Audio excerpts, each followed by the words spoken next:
서울의 한 내과 의원, 입구에 젊음을 되찾으라는 광고판이 있고 안에는 성장 호르몬 주사를 항노화 주사라며 홍보하고 있습니다. 의사에게 갱년기 증상이 있고 몸도 자주 쑤신다고 했더니 성장 호르몬 주사를 권합니다. 나이가 들을 때 생기는 그런 여러 가지 증상들에 도움되기는 성장 호르몬, 몸에 활력이 되는 거죠. 일주일에 한 번씩 맞으면 좋다면서 보험 적용은 안 된다고 말합니다. 6회 하시면 이제 66만 원 하고 최소한 한 6개월 맞을 말씀드리긴 하거든요. 또 다른 병원을 찾아갔더니 더 비쌉니다. 호르몬 주사 해당 20만 원으로 진행이 되고 기본적으로 실패 진행을 하는. 성인 성장 호르몬 결핍증이 없는 건강한 여성에게 노화를 억제하고 활력을 높일 수 있다며 성장 호르몬 주사를 권하는 건데 과연 항노화 효과가 있는 걸까?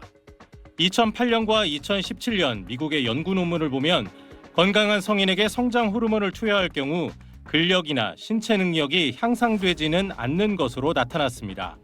과학적 근거는 전혀 없고요. 그거는 효과가 없다고 이미 입증이 되어 있고 오히려 손이나 발끝이 커지는 말단 비대증이나 당뇨병 같은 부작용에 우려가 있습니다.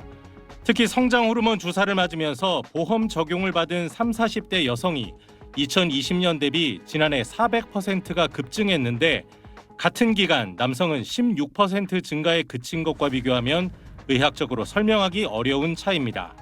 이것이 질병 치료 목적이 아닌 혹시 다른 목적으로 처방받는 것이 아닌가라고 하는 의구심이 들기 때문에 심평원에서 이 조사가 좀 필요하다고 봅니다. 미국에선 항노화나 미용 등의 목적으로 성인에게 성장 호르몬 주사를 투여하는 것은 불법입니다. SBS 박세용입니다. 자녀가 성인이 됐을 때 이상적인 키는 얼마라고 생각할까?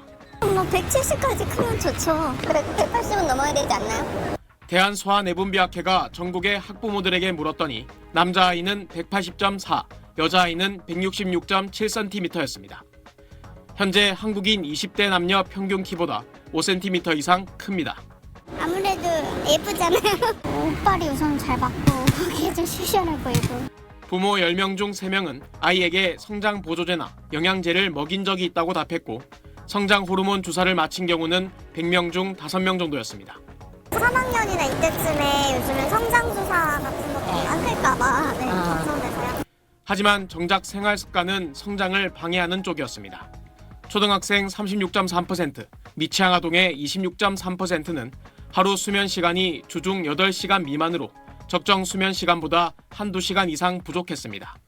절반 이상은 일주일 동안 운동을 아예 안 하거나 한두 번만 하고 있었는데 특히 여고생 10명 중 4명은 신체 활동이 전혀 없는 걸로 조사됐습니다. 전자기기 사용도 급증했습니다. 매일 2시간 이상 스마트폰을 사용하는 초등학생은 43.5%로 9년 전에 2배가 넘었습니다. 절반 이상은 잠자기 직전까지도 사용하는 걸로 나타났습니다. 충분한 수면, 균형 잡힌 식사, 규칙적인 운동이 가장 중요한 핵심 요소가 되겠고 이런 성장 보조제라든지 성장 호르몬 주사라든지 이런 것들에 대한 무분별하게 사용하는 것은 좀 주의가 필요할 수 있겠습니다. 전문가들은 또 키를 미용 측면에서만 보지 말고 건강한 성장에 초점을 둬야 한다고 강조했습니다. SBS 정성진입니다. 중학생 조카가 3개월 만에 5cm가 컸어요. 전부 덕분인데요. 먹으면 키가 큰다고 홍보한 이 제품, 실제로는 그런 기능이 확인되지 않은 일반 식품이었습니다. 식약처가 지난달 키 성장, 키 크는 주사 등 표현으로 식품이나 의약품을 광고하는 사례들을 집중 점검한 결과 부당 광고 153건이 적발됐습니다. 키 성장 영양제, 중학생 키 키운다 등 일반 식품을 건강기능식품으로 오인, 혼동하게 하는 광고가 122건으로 가장 많았습니다.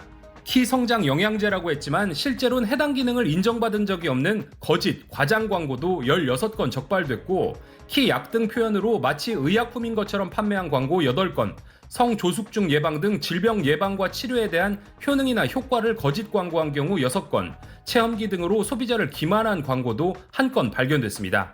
식약처는 부당 광고 게시물에 대해선 접속 차단하도록 하고 제품 제조, 유통업체에 대해선 지자체의 행정처분을 의뢰했습니다. 건강기능식품의 경우 구입하기 전 식품안전나라 누리집에서 인증 마크와 기능성 내용 등을 확인하는 게 좋습니다. 이와 별도로 점검 과정에서 성장 호르몬제 등 실제 의약품을 중고거래 플랫폼 등에서 불법 판매하거나 알선, 광고하는 경우도 66건 적발됐습니다. 식약처는 불법 유통 의약품은 변질 오염의 우려가 크고 부작용이 생겨도 피해 구제 혜택을 받을 수 없어 절대 구매하지 말라고 조언했습니다. SBS 장훈경입니다. 이 초등학생은 일주일에 6번 성장 호르몬 주사를 맞고 있습니다. 약재를 혼합해 아이가 잠자리에 들기 전에 주사합니다. 몸무게에 맞게끔 처방을 해요. 6개월에 한 번씩 피검사를 해요. 원래 선천성 호르몬 결핍이나 저신장증 등을 치료하는 전문 의약품인데 일명 키 크는 주사로 유행하고 있습니다.